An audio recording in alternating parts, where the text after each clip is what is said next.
The last two is I want you to add two people to your probably non-existent board of advisors. Now, I know people get squinchy when I start talking about this because I'm basically all of this is really to drive your performance.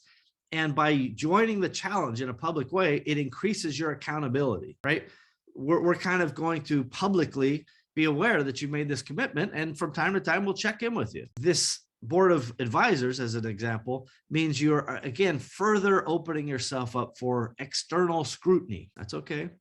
In fact, not only is it okay, it's really, really important if you want to kind of break out of that paradigm of normal and get out of your own echo chamber of your mind and let other people ask you questions.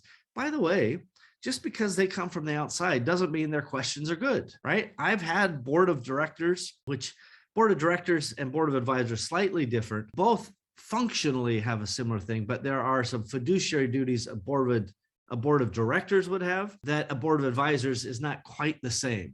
And the reason is that the right word?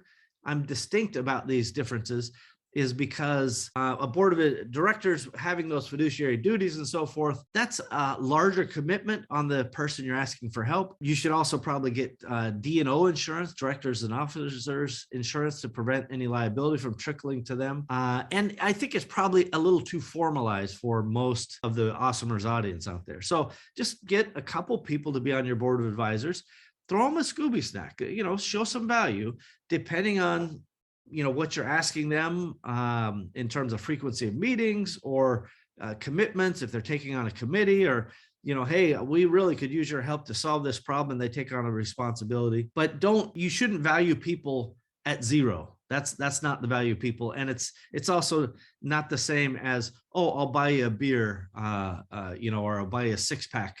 That really is, to me, it's kind of insulting. People all the time tell me, hey, I'll buy you lunch, or penny for your thoughts, or whatever. And it's like, my thoughts are worth more than a penny. So no, thanks. The point here is as you do this, as you add this on, there will be very good potential outcomes.